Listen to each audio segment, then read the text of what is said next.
Taylor Allison Swift was born on December 13, 1989. Her dad, Scott, was a financial advisor. Mom, Andrea, quit her job as a mutual fund account rep to stay at home with her new daughter. Taylor was maybe just a few hours old, and a pediatrician said she's a really good-natured baby, but she knows exactly what she wants and how to get it.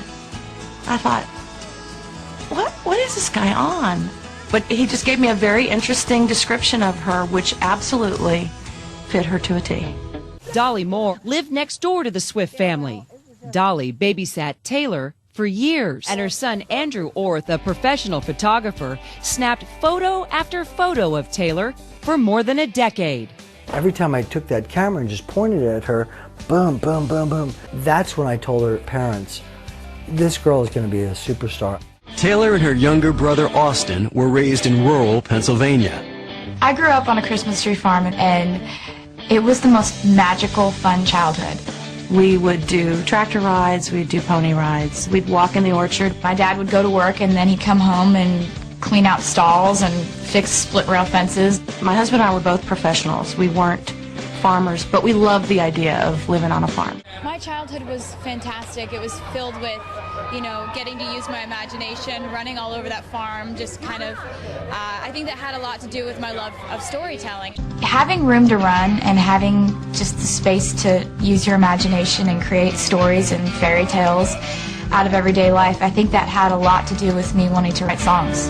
Talent ran in the family. My mom was an opera singer, so she was forever singing. I think it really kind of instilled in my mind that I'll listen to any music if it's good music, and that was what I think we passed on to Taylor. I think my first memory of loving music happened so early. We would always go to the beach in the summer. Yay, Taylor! We have these videos of when I was like 4, and I would run up to people on the beach and just start singing Lion King songs, a cappella. When she started to change the words to nursery rhymes, I was a little puzzled, but figured, well, that's cute. I didn't realize at that point that that was probably the beginning of her songwriting.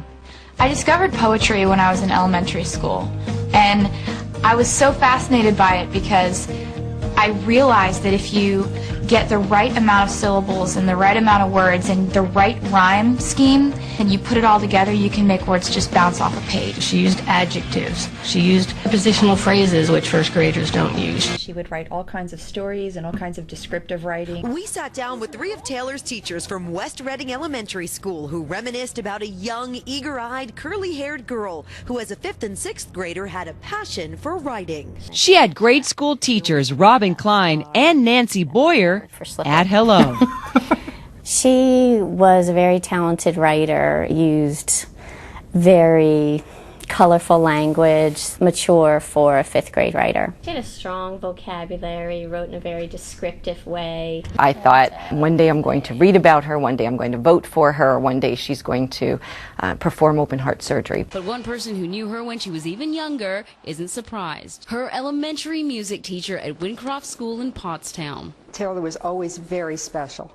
You could just see that there was something there. She just had that drive and that extra push. She just lit up the room. She was very animated. She loved to sing. Well, her teacher knew she was special, but how long did it take for Taylor to figure out her destiny? Well, according to her 1st grade yearbook, she planned on being a stockbroker just like her dad, but by 2nd grade, that had changed. Future occupation, singer.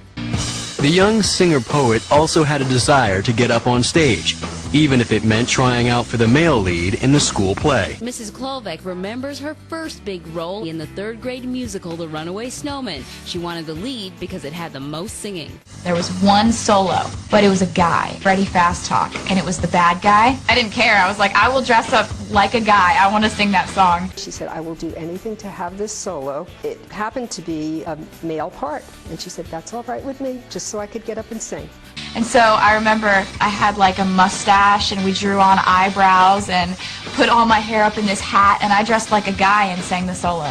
She just strutted around the stage, and she sang her heart out and brought the house down. It was after that that her music teacher said to me, I think you're going to have to find another outlet for her because she just loves it.